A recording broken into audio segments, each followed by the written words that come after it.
Cambodia is an amazing place. Everywhere you turn and everyone you bump into has a simultaneously heartbreaking and heartwarming story to tell. Allow me to tell you one. To get there, we have to follow Princess Armin Norodom through a claustrophobically narrow alley. To this, an entire community living on top of the city's sewerage runoff. It's so hot here. So hot. People live here, they live here. No air conditioning. This place right here behind me, it has no floor. Super sad. This baby's only 2 months old. He was born here. This lady lives in here with her sister. They both have babies. This baby's father died of cancer during the pregnancy. She's already had to move on for financial reasons. Ermin comes down here 3 times a week to help the families who are prepared to help themselves.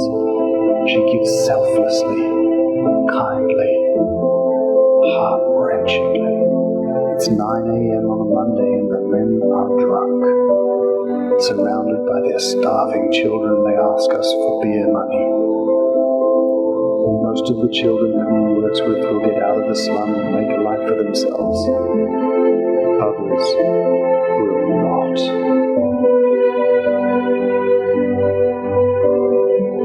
A few kilometers away, another slum.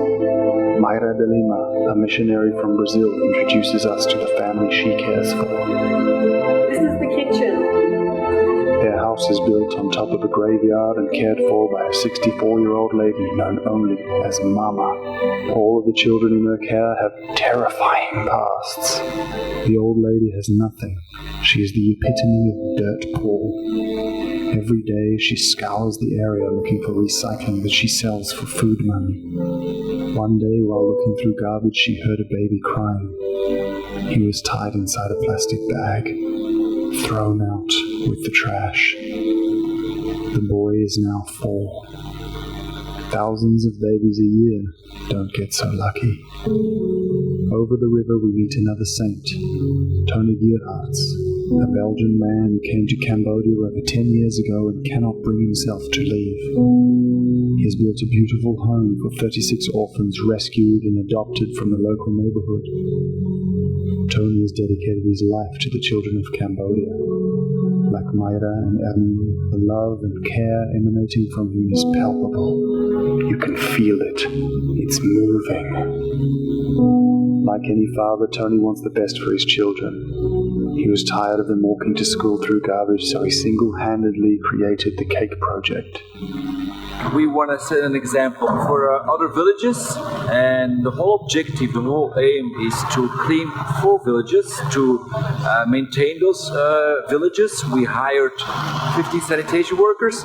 We placed disposal cages on central locations in those 4 different villages, because we start with empty those cages 3 times a week. We are now at 10 times a week. It's one thing to clean and maintain those villages. It's even more important and more difficult to change the mindset of the villagers. And after 6 months, I'm very proud. You're doing the same job that a city council should be doing. Yes, exactly. Yeah. We also need the authorization from the government, and that's another part I'm working on right now. Now, it takes a long time with everything in Cambodia, but we're very optimistic that it's going to work. It has to work, and it's working. On the ground, operational-wise, it is working. It's amazing. But we need more support, and we need a collaboration with the government, basically. As you watch this, the Cake Project is dying. Tony can no longer fund it himself, and the government has all but ignored his pleas to take over.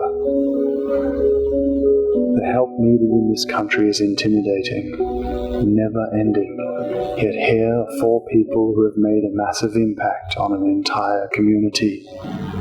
They certainly made a lasting impact on us. So we spent an entire day helping every person we could.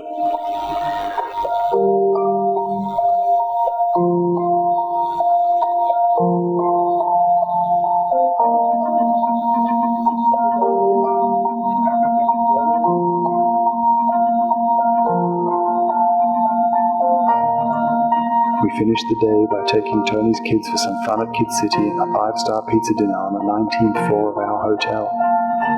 Hopefully one day, when they have their own money, they remember that benevolence is so much more valuable than greed.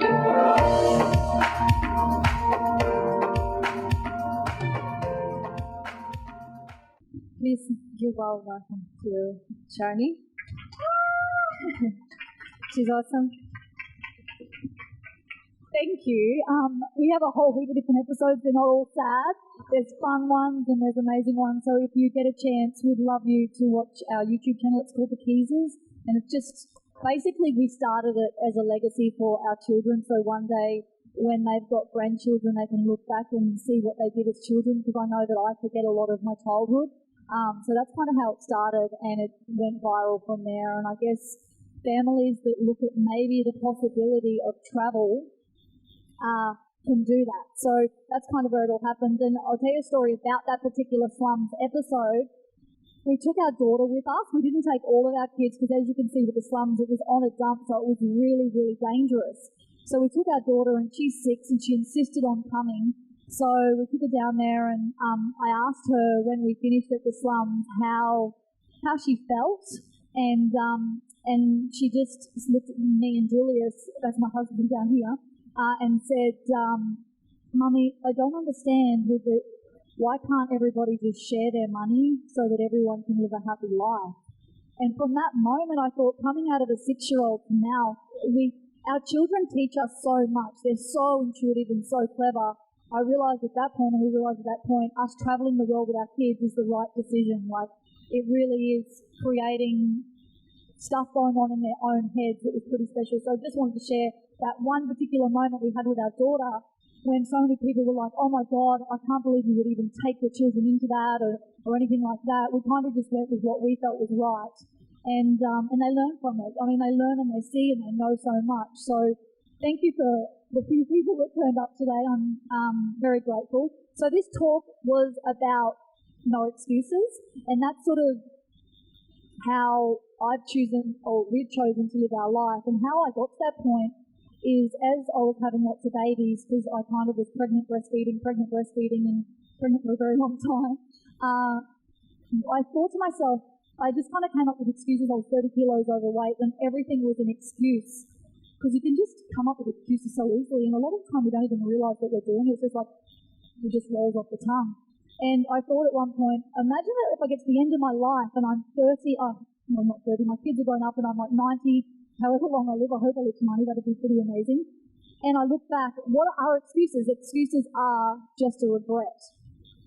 So at that point, I just started thinking, what if I just find a way to make things happen? Like, whatever it is, weight loss, a goal, a job, whatever I want, what if I just start to create that for ourselves? What could happen? And amazing things started to happen for us. Our business started to change. We really wanted to travel for a very long time, and we created that goal years ago. Our daughter, we got to a point, you know how time just flies by, and you come up with all the excuses, and it's like, oh my God, 6 years have gone by. Well, we created the goal to travel when our daughter was born, and then she turned 5.5, and we had to look at school, the option of school, and it's like, oh my goodness. So that goal we had of travel is now just gone. We can't do it now because we've got the next 20 years to put our kids in school. And we enrolled them in Montessori, which is a sort of a freestyle schooling, not like the normal schooling system. And after 3 months, Julius and I were talking, and he said, what if we just go? Like, what if we just sell everything we own, pack up the kids, thank you for coming, and just leave? And I was I'm always a bit scared with things like that, and have a lot more questions. And Julius said to me, and my husband's just here, but our daughter's painting his toenails. They look beautiful, so if you get a chance to check them out. We've got one girl, and she's like, please, Daddy, and he just does whatever she asks. So, and I had no nail polish remover, so he's putting up with it. So, anyway, Julia said to me, you know what, if it doesn't work, why can't we, just sell everything? If it doesn't work, we go out there into the world, and we don't like it, we might last a month, we might last a year, and if we don't like it, we can always just come back, get another house, get some furniture and just keep going with what we're doing. Like, it's really not that scary. And he's always good with just simplifying things logically, and I'm really emotional. So when he said that, I'm like, oh my God, of course. Like, we overcomplicate things, and I'm coming up with excuses on why we can't leave, why we can't travel, how do we just travel around the world with our kids? Our kids need a bedroom, they need toys, they need to do little athletics, and they need to do all those things that I thought was normal. Anyway, so that kind of is how we evolved and started to travel the world. And I guess for us, we got our business to a point where it was online, so our business is all on the internet. So we had that freedom to be anywhere in the world. So while our kids are still small, we're homeschooling our kids, and we're just traveling the world. And it's all because of no excuses. So I'll take you back and I'll explain a little bit. So it hasn't always been amazing. Like, we've been through some rocky times, like we've lost absolutely everything we owned. We were making a lot of money. My husband was in finance. We were extremely successful and lost everything. I won't even go down. It's a long story. But you can read one of our books if you want to know. We lost absolutely everything we owned to the point where we had no money. My husband would, at the supermarkets in Australia, their bakery section, they put all their bread and everything like that discounted like at 8:30 at night just before they closed. So my husband would run because we didn't have enough petrol for him to drive. So he'd run there, which was 15 minutes running, to get the loaf of bread that was discounted so we could eat the next day. So it's even emotional for me thinking about that because of how far we've come since then. If we had given up then with excuses, we wouldn't be where we are now. So I didn't even realise that I'd get emotional about it, but it's just, I guess, why this topic is so close to home and so important, and one that I love to share is you don't know what's ahead of you. So if you just have excuses and you end up with excuses, you could miss out on something incredible for yourself. So at that point, we just started to rebuild our lives, and we started to go, you know what, we could give up here and absolutely Jules could go find a job, he's qualified, so am I, and we could just, settle for us. That was feeling like we were settling. Or we can just start to rebuild again and climb and push and work and hustle, as our 21-year-old son always says, he likes the word hustle. And if we came out of it. And when you're in that situation, you don't even know what's ahead of you. You can't even see it. Just is like so, there's all these emotions going on. It could be anger, it could be sadness. There's so much going on. But if you can just keep moving forward, you may not see what's going on, but you can just hope, and eventually you come through it. But then you look back. So now for us, I look back and I understand why all those things happen to us to lead us to this point right now. So for me, excuses was just a huge part of why what was holding us back, what was holding me back on anything. Now, there's only a few of us here, so I kind of like when it's a really intimate situation. I think a lot of people are here by accident to throw out some questions rather than me just continually talking. So does anyone have any questions from what they've seen in the video maybe, or what we're doing at all? Anyone? Okay, cool. All right, no worries. So let me start back at the beginning and tell you a little bit about how we got to where we are now in more detail. So we owned a gym in Australia, and we were situated on the Sunshine Coast, which is in Queensland. So a beautiful location. Like, if you've ever been to the Sunshine Coast, it really is paradise. Like, it's absolutely beautiful. And we were running that gym, and we ended up getting rid of it because one of our trainers that worked for us, we had a lot of trainers that worked for us, personal trainers, ended up taking a lot of our clients. So that was kind of the pivoting point for us. I just had Alexis on what sort of shifted us towards an online business. So we kind of thought at that point we had a physical bricks and mortar business, and we were wondering, what are we going to do here? Like, how are we going to make our life give us a bit more freedom? So from that point, we then started to look at online stuff. So we wrote our first book, which is called Never Died Again. And that kind of started moving us into, now we've got 13 different books out and 6 online programs. So we just started to create that freedom with no excuses. Thank you again, Lisa, of no excuses, of just creating stuff for ourselves. So that's pretty much how we got to this point now, and that's kind of our philosophy for our children as well. Do you have anything you want to add to that? Cool. Does anyone have any questions? How many books you have so far? So we have 13 different books out, and they're all in the realm of health and fitness. So our whole target market is families and parents. So teaching parents how to be the best they can be. For me, being a mum of so many kids, I a long time ago suffered postnatal depression, and I got in such a rut I didn't know how to get out. So for me, it's a passion that mums especially know that life's not over once you have your children, and that you can still be an incredible mum and an incredible woman and an incredible wife. You don't have to kind of just focus on your children and totally lose yourself. So that's my whole focus. Then Julius is the same for dads, because poor dads kind of get forgotten sometimes, and they have body issues and all that stuff, just like women do. But men are kind of taught that they've got to just be a man and harden up. So Julius's target market is men. So that's kind of our books, and our online programs are that as well. How did you manage to set up online business with 6 kids around when you didn't have any experience in creating online platforms, websites, and all this kind of stuff? For us, Julius and I created our perfect life, which is working at night. So we spend time with our kids through the day. Our kids, when we even enrolled them into school, they used to cry when we dropped them off, and we felt, for us personally, we wanted to be around our kids. So we wanted to create that perfect life and just be around our kids full time. So we work at night. So we start work at 6 o'clock at night and work till maybe midnight, sometimes 1, and spend time with our kids through the day. So our whole philosophy is experiences over possessions.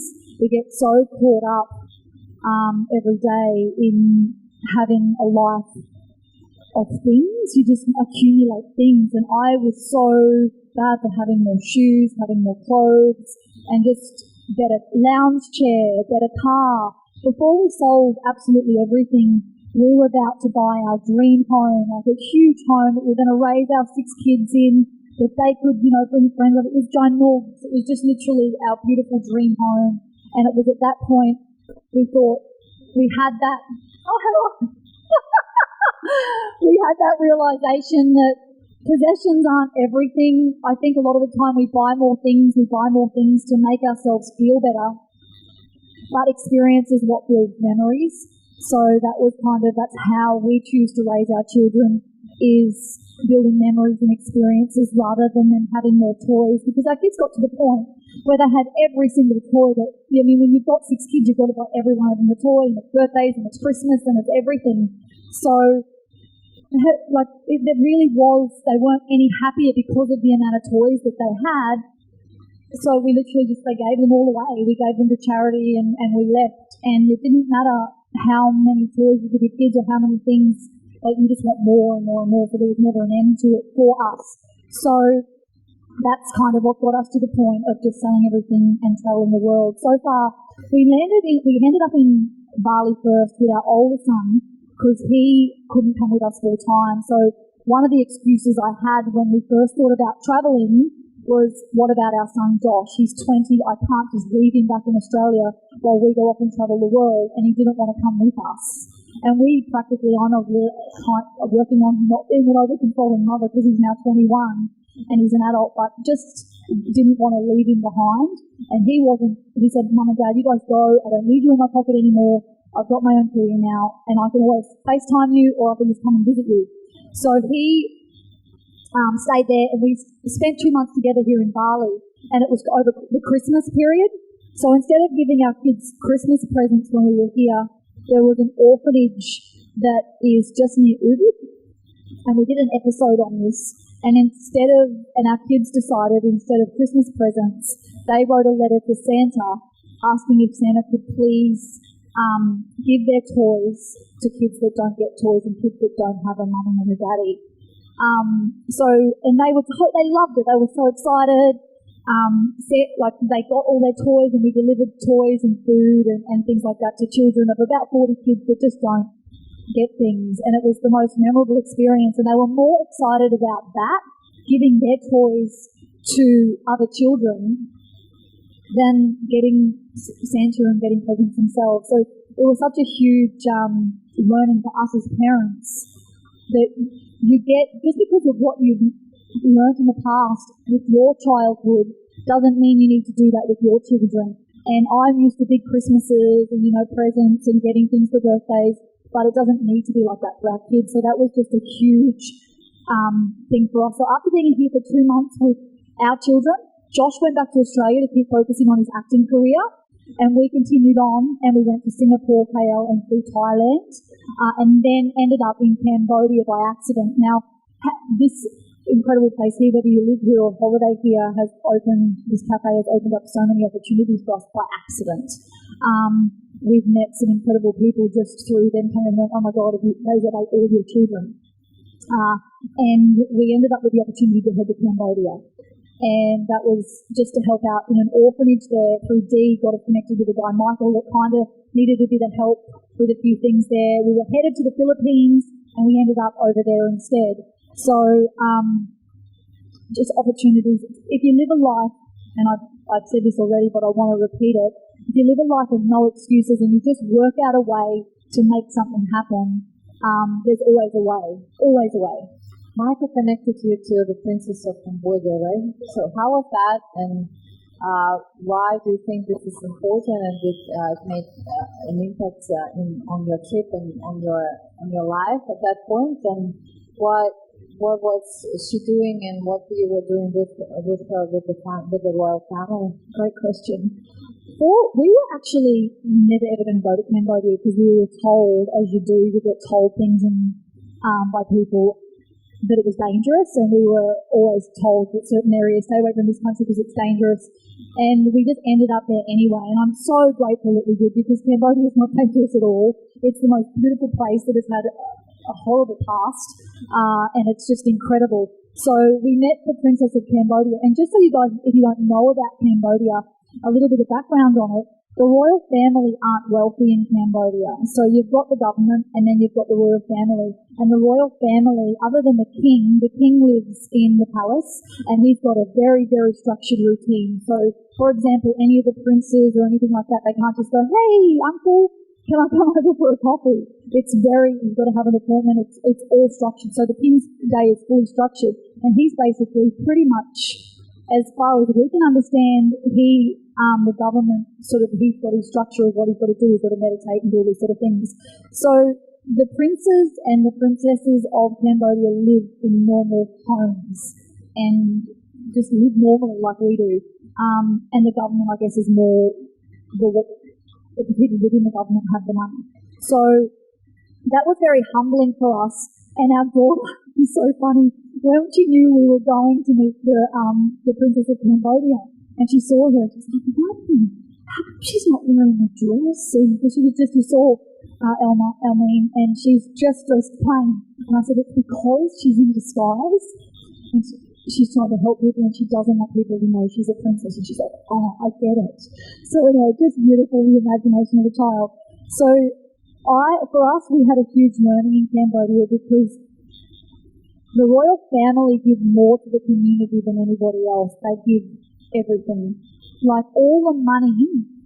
So the princess has got an organisation where she gives to the slums, so the poorest people of Cambodia, who saw where they live. So people have sponsors, and people can donate money, and every cent, Jules and I watched her, every cent that she gets goes back to these people. And you can control how much money you give them. Like, you can say, I'd like this, my money that I'm giving now, spent on this. And she does it all. Like, she's just got so much integrity.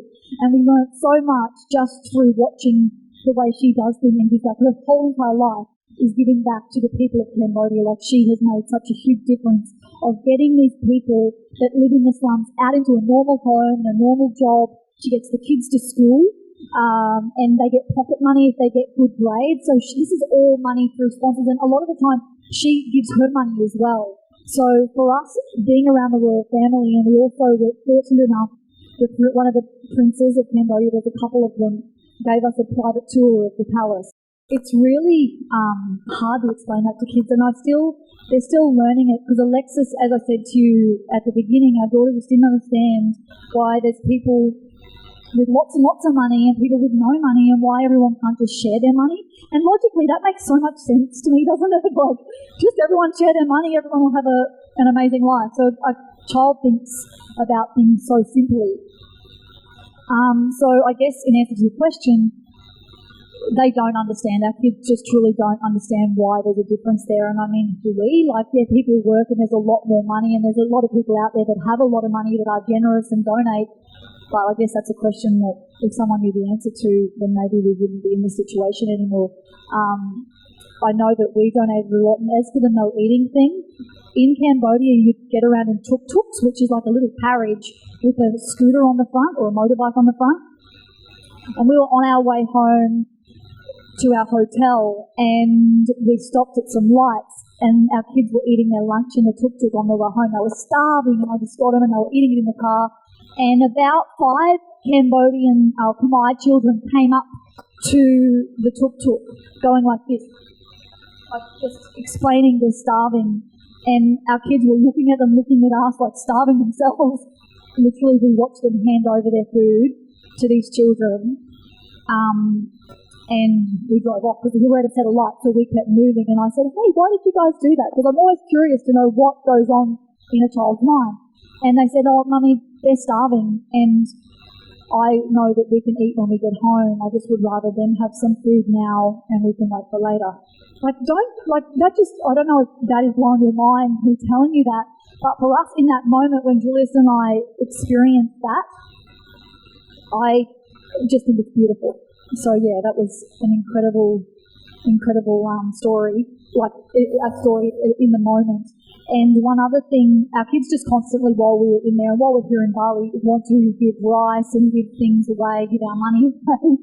They just want to give, which is because we can always find more money. Yeah.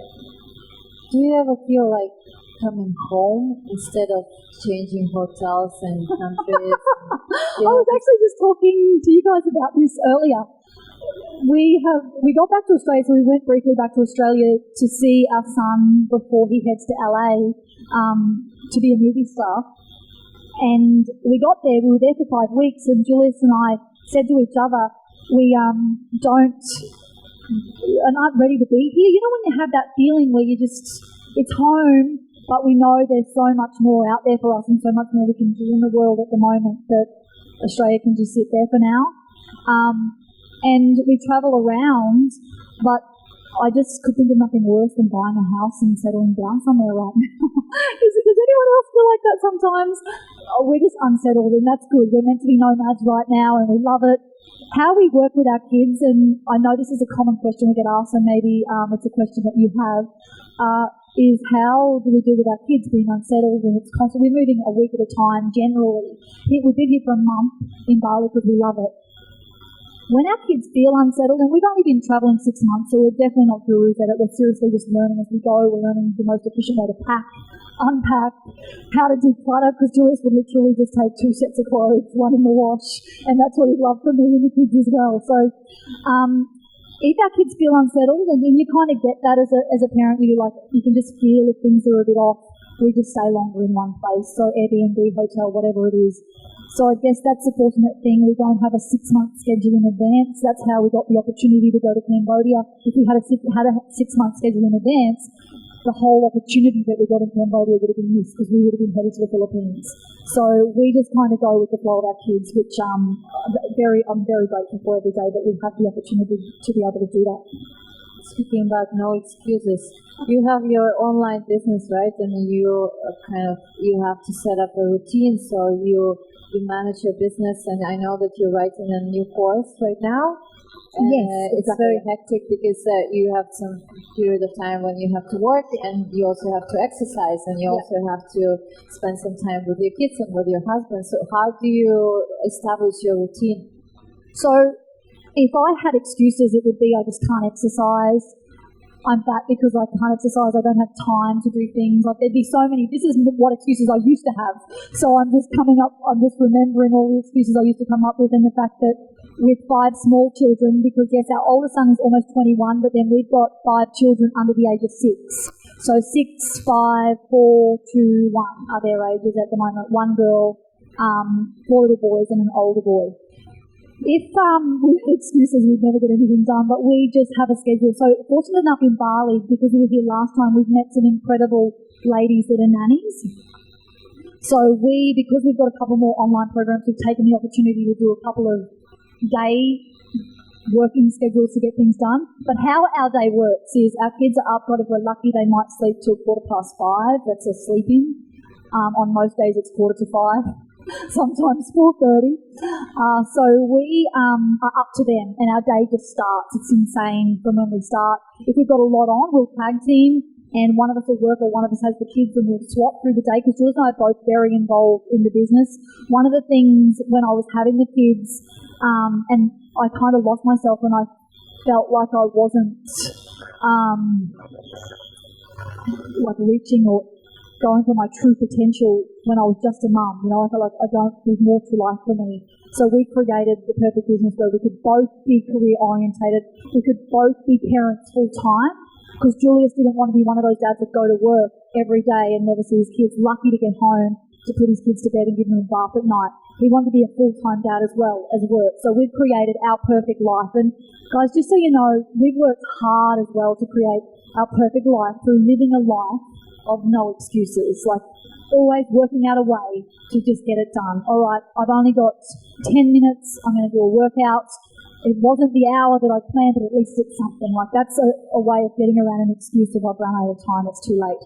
So we wake up early, we get our day done, we work out with our kids. So if we're lucky, Julius loves to go for a run, we'll tag team and go for a run each.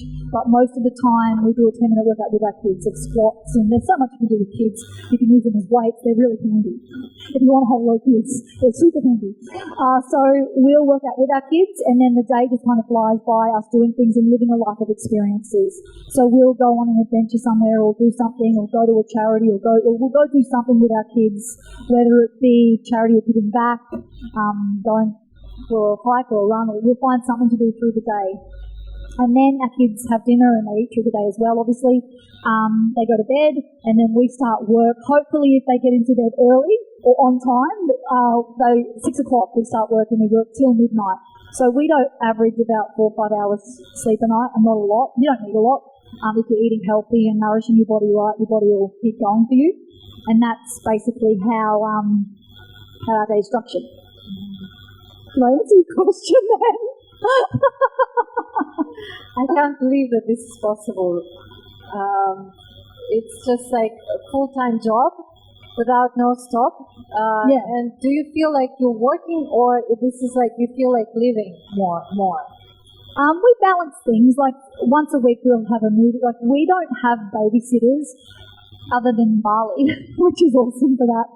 We're going to different countries, so it's not like we can just trust anyone with our kids. And our kids don't like being babysat. They're just, please don't. So we've just chosen that right now, while our kids are young, that they're our focus. And when they get older and grow up, then we can have some alone time. In 10, 15 years, no, we'll still have movie nights and do. We get enough light, yeah. He just said if he missed that, we've had alone time 6 times. So for us, we've chosen to be with our kids. That's just how we feel we want to live our lives. So we still get some free time, if that's what you're asking. Like we'll have a movie night once a week. What about your clients? I know you have a lot of followers who do your programs, and they transform their lives as well and their bodies. Do they kind of follow your philosophy? And they also change and they also travel, or are they kind of, most of them, they just live normal life, just working out? And what kind of audience do you have? So our audience, as I mentioned earlier, are mums and dads. We have a lot of actual people that aren't mums yet, but they're just, I guess, so inspired to maybe one day be a parent that we've got lots of not yet mums and dads that follow along and do our programs, but we actually have a private Facebook community, and the following that we get is people that just want to live a life of greatness as well, or no excuses, positivity, because you get, especially on Facebook and in the news, in the media, there's so much negativity around. They just want to surround themselves with other parents that get the struggle. They get that, sometimes your kid will just shit on the floor and you've just got to clean it up and just move on with the day. Like, all those things just happen. And they get it, but they still want to work out a way to be amazing to inspire your kids, because you inspire kids a lot more, and anyone, as a matter of fact, you inspire them a lot more by doing rather than telling. Like, even as an employer, rather than tell your staff or tell your team what to do, you lead by example. You always do way more work than what your team do. You show them how hard to work. You lead and inspire by example. So that's our life for our kids. We want to inspire them that anything is possible. So we were young parents. Josh came into our lives when we were 16. So if I had given up then with an excuse, or I could have just said, you know what, this little guy's come into our life, how about we just show him that, you know what, you can have a baby at 16 and you can still be amazing, make a load of money and still do anything you want to do with your life. So that kind of, it stems from a long time of, Until what age of your kids you're going to travel? Don't know. That's a good question. That's such a good question. Hard skills, profession, university. Yeah. You still need, or maybe you don't need that. I don't know. What's your? Well, our philosophy is with homeschooling our kids, they need to understand how to read. They need to understand how to write, mathematics, all those sort of things we're teaching them. But the rest are you taught by the world. Like, even as simple as our kids love sultanas and raisins. Julius, every morning, they love this game, is teaching them maths just using raisins. So you've got 10 raisins there. If you eat 5, how many are left? They just get so excited. They're learning maths through excitement. So we're teaching them how to read and write and do maths just through everyday stuff, like showing them words. Alexis wants to know what things say, and she's trying to learn words, and just through signs on the side of the road and reading books and things like that. So I really feel like school, and this is only our philosophy, school was created so many years ago to keep people at a desk and to keep people learning to do as they're told, and we want our children to go with their heart and do what they want to do and not do what they're told, I guess, except while they're young, we kind of want them to do as they're told. We're pretty relaxed in that regard with our kids. As long as they don't kill themselves, they're pretty okay.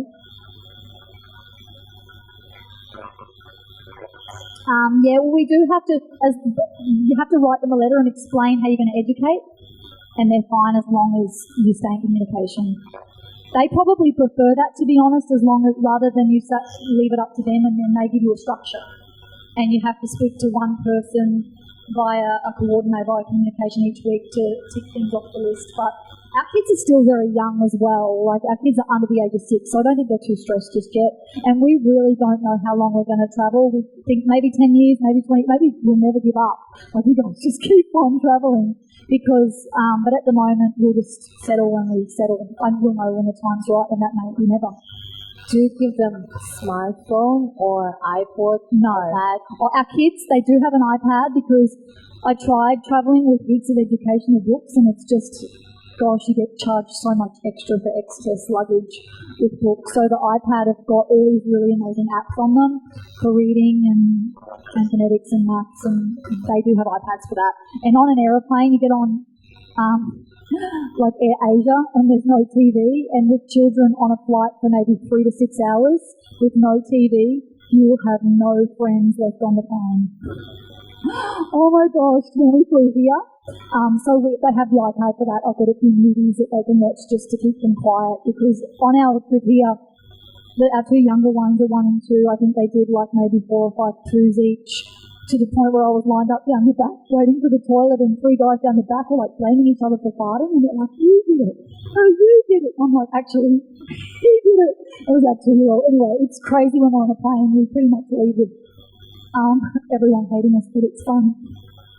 So yeah, does anyone else have any questions? That was such a good question. No? Any questions? I think you might have questions, huh? So I have one more question. She's always got awesome Yeah, I always have questions. Because I'm curious. I know that your kids, they have their backpack and they're not allowed to take more than they can fit into their great backpack. question. The toys, gosh. It's funny, we got back to Australia and the morning show and the Sunrise, and they're just morning TV shows, called us as like, can we please have an exclusive, can we please have an exclusive? They just wanted to understand what we were doing because it's just so out of the norm. I guess, I'm not really sure for the rest of the world, but for Australia, walking out with your kids and selling everything, people are like, think they're crazy. And especially like not having a normal upbringing. What about toys? Like, so your kids have nothing, they get nothing. Like, you actually get a lot. They get experiences, they get love. So, as for toys, which is a huge thing that people ask us, what do our kids get? They each have a little backpack. Julius and I have a backpack, and we've got 2 of those long trundle bags, and that's all we own. Each of our kids, in their backpack, they can have their special things. So for our daughter, it's all the little toys and Barbies, and as much as she can physically squeeze in her bag, she'll squeeze in her bag. But that's all they get. And if it's too heavy, then what do you want to give to another child that may need a toy? So we'll cull back and we'll have a bag of things. Like when we leave Bali, we'll have a bag of toys that we drop to an orphanage with some clothes. But their bag is their responsibility. So Jules and I don't carry their backpack for them. If it's too heavy, it means they've got to give some toys away. But if it can't fit in their backpack, we don't take it. And that, I think, they can just keep their special things. And it's working so far for us. Julius carries all of our camera equipment on his backpack. I carry nappies, wipes, change of clothes, and the baby things and snacks in my backpack. And then we've got our 2 trundles with 2 outfits each. I remember I saw that you bought the clothes for them that is the same. Yes, good question. So, this is the idea for them, for you to keep them safe either and safe, or do you have any kind of routines or rules for them when you travel? So you get together, you have a special word, or you have special kind of, I don't know what you used to get them together. Yeah. There's a lot of them, and they're so like little free, and they're so wild. Yeah, how do you collect them? If anyone's seen us at this cafe with our kids, they are wild and they are loud. So we stand out through an airport. But one thing we kind of picked this up through travelling, so we're kind of learning through trial and error of how to even do this. We worked out that if we dress them identical, and it works while we're in Southeast Asia because the clothes are really cheap. So we'll buy 5 identical shirts, and our daughter in a similar one, she doesn't like to wear boys' clothes, she's very girly. So we dress them identical. And what this is work, we did this by accident. We were in Cambodia and we had all these outfits that they wanted when we went to the temples. And we found that having them in the same outfit, identical outfits, people knew that they were ours. Because the thing we've learned, actually, just as a quick side, to go back for a second, we've learned about travelling is 99.9% of people in the world are amazing and kind and want to help. We have not come across anyone nasty or mean or vicious in any way. Like, people just want to help. And we're in an airport, and if they see one of our kids kind of run off, they're like, hang on, back here. And even people that can't even speak the same language, we've had Japanese or Chinese like, and they bring it back for us, which is just beautiful. So that's kind of the method to our madness with dressing them identical. I'm not one of those mums that just love my kids dressed identical, even though I do love me and my daughter wearing that same cute outfit. Maybe I could do that, actually, when we travel. Yeah. So, yeah, that's why we dress them the same, wear shirts and everything with jeans. We teach our kids, we just talk openly with our kids. You know, there's sometimes people out there that aren't very nice, so you need to stay with us. Actually, back on this is kind of linked, but you asked how we kind of keep them all together as well, is they know that they've just got to stay with us.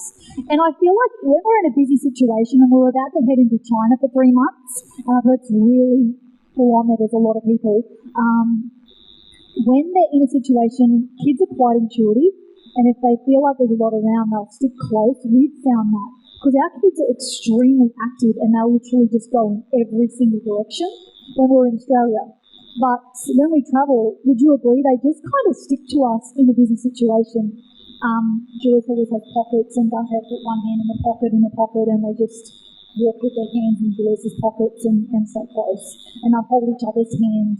And we didn't even mean for that to happen. It's just through travel, they just must feel like they feel safer together. So I was so worried about that when we first left, like, because our kids are loose and they've been close. Yeah. You were invited a lot to TV channels, TV studios, and Fox, CNBC, CBS. What kind of questions people ask when you're invited? And do you go with your kids, or you go only you and Julius together? They do, like with the one appearance that we did when we were back in Australia they called us gypsies, and we aren't gypsies, but that's just, they said meet the gypsies. They wanted all our kids on the show, but there was a miscommunication between Sydney and Brisbane, and they had us in like this little room that was a shoebox, so it ended up just being Julius and I, but they really wanted that chaos of all the kids on the show as well. So it kind of depends on the topic, because we've spoken on international and national TV and in magazines about all different topics, about being fat, about pregnancy, about dads, about parenting. So it kind of depends on the topic and whether it's relevant to the kids. But if it's not relevant to the kids, they really don't want them in the camera because it would be distracting. Yeah. I remember you did this episode when you had to eat pizza and all this junk food together, and then you were really unhealthy and fat, and then you had to lose weight. Why did you do that? Was it kind of your idea to show them that there's no excuses, and you can really lose weight and become healthy and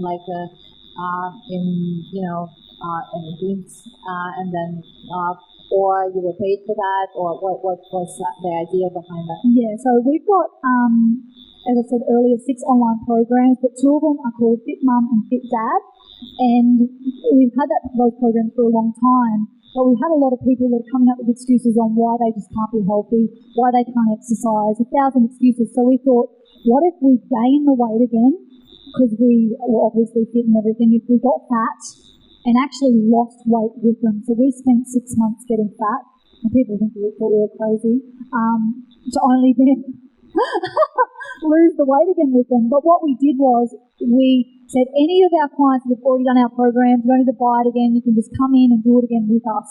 We'll do it with you, and we'll show you that it's actually possible to be fit, healthy and lose weight. It doesn't matter whether you are 18 or whether you're 60. We've got women in our program that are 60, 65, 55, that, oh my God, they look so incredibly beautiful. Like, they look amazing, and you could go onto our website and see the transformations of these women. Like, they're just going from like, one of them her name is Stacey, and she's 55, I think, and she was in business, never exercising, and just felt like she was lacking in the Department of Health.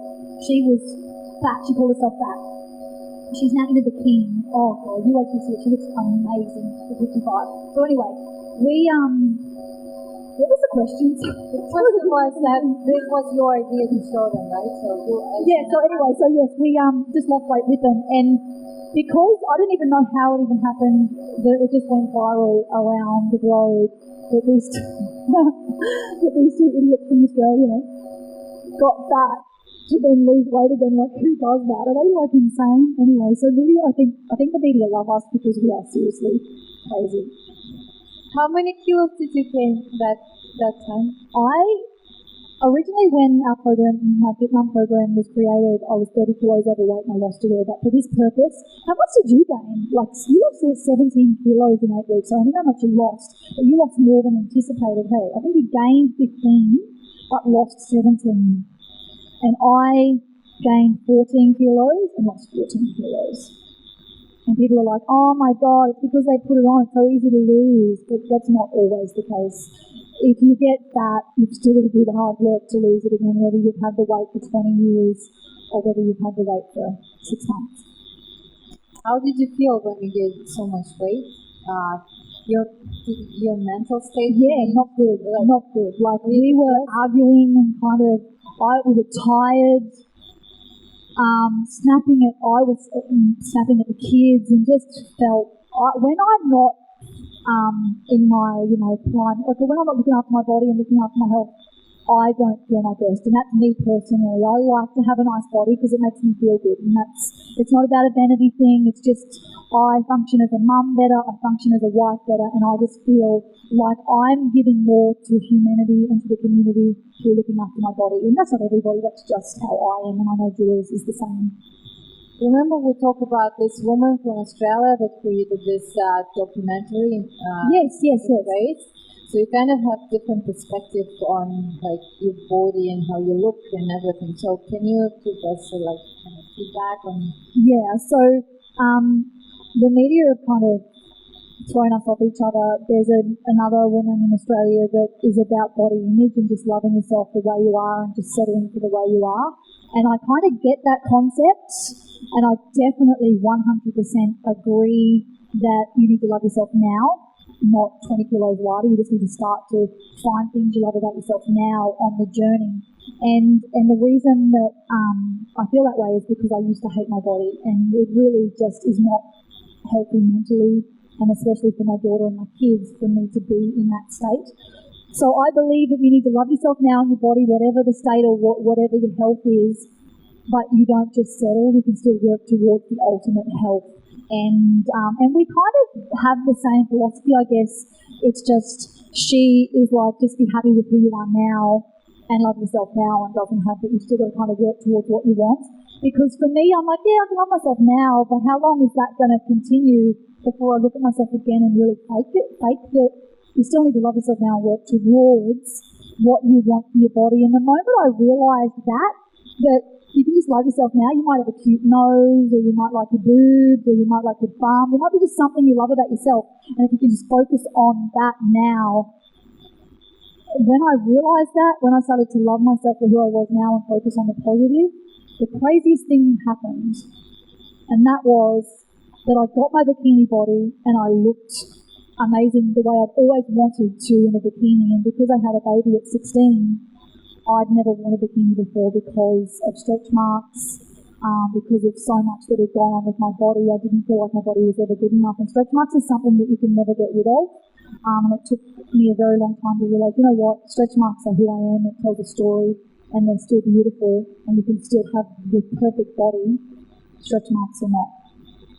Or cesarean or not, or breastfeeding or no breastfeeding. Like, mums just cop so much. And they always, as a mum, you tend to be more hard on yourself than what other people are. So that's sort of part of my message is for mums, just to really, you know what, who cares if your child's bottle fed? You're still an amazing mum. Don't hate on yourself for the next 6 years because your child was bottle fed. Because our older son was bottle fed and our younger children are breastfed, and they're all perfect. Yeah. Sharny, you are so perfect. Do you have any flaws? No, I do. Like maybe you like croissants, or maybe you smoke a cigarette, or maybe you like wine. What, like any addictions, any kind of some flaws that you have? So junk food. I'm addicted to junk food, and I fight that addiction every day. Is anyone else like sugar and chocolate? Yeah, that's my addiction. Yeah, but guys, I still every day work mentally on. I still come up with excuses. It's just, I guess, Julius and I have each other to keep each other in check. But it's every day waking up and forgetting about your mistakes yesterday and just being better and the best you can be in that day and in that moment. Thank you. Do we have any questions? 3, 4, if we can. If we get 5 workouts in 1 week, we are like nailing it. So yeah. 10, 15 minutes. But we try and be active and walk places with our kids and do things like that, but an actual workout where we're doing squats, push-ups in the lounge room with the kids, because we love the gym. Like, when we get to the gym, it's such a treat to see all that equipment shining and get in there for a workout. But that just doesn't happen with kids.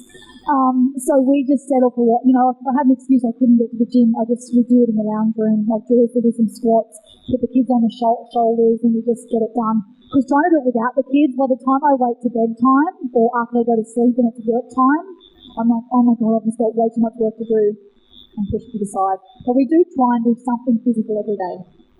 Yeah.